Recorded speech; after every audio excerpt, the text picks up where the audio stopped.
बहुचर्चित अक्षय नागलकर यांच्या मिसिंगमध्ये खुनाचा उलगडा। मुख्य आरोपीसह 4 आरोपितांच्या मुसक्या आवळल्या। दिनांक 23 ऑक्टोबर 2025 रोजी police station Dabki road Akola येथे फिर्यादीनामे सौ शीला विनायक नागलकर त्यांनी त्यांचा मुलगा नामे अक्षय विनायक नागलकर वय 26 राहणार मारुतीनगर बाळापूर रोड जुनी शहर अकोला हा दिनांक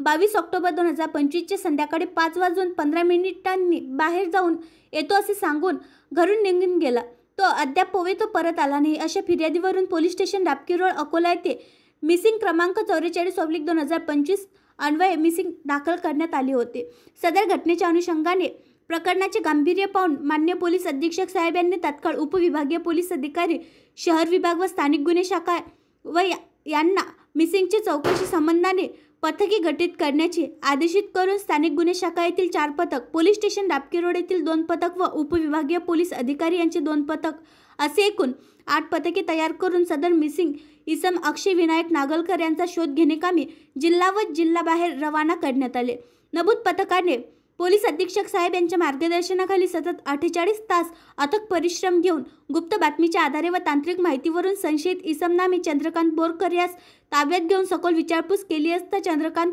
बोरकर यांनी कबुली दिली की स्वतः नामे चंद्रकांत बोरकर सोबत ब्रह्मा भाकरे, रोहित पराते, कृष्णा भाकरे, आशू वानखडे, शिवा माडी, आकाश शिंदे, अमल उन्हाळे यांनी अक्षय यास ब्रह्मा भाकरे यांच्या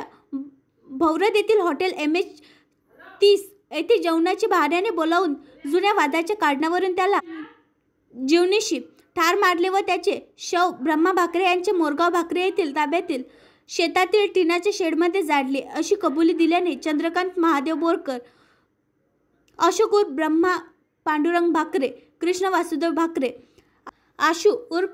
आशिष शिवकुमार वानखडे यांना ताब्यात घेण्यात आले असून गुन्ह्यामधील सहभाग घेतलेल्या इतर आरोपितांचा शोध वरील तपास पथकाद्वारे घेण्यात येत आहे। Police station Dabki road Akola येथे पुढील कायदेशीर कारवाई करण्याची प्रक्रिया सुरू असून मान्य पोलीस अधीक्षक साहेब यांच्या आदेशान्वये गुन्ह्याचा तपास उपविभागीय पोलीस अधिकारी शहर विभाग करीत आहे। सदरची कारवाई मान्य पोलीस अधीक्षक अर्चित चांडक यांच्या मार्गदर्शनाखाली पार पडली। आणखी नवीन व्हिडिओ पाहण्यासाठी आमच्या देशमुख एक्सप्रेस न्यूज चॅनलला सबस्क्राइब करा, लाईक करा आणि शेअर करा।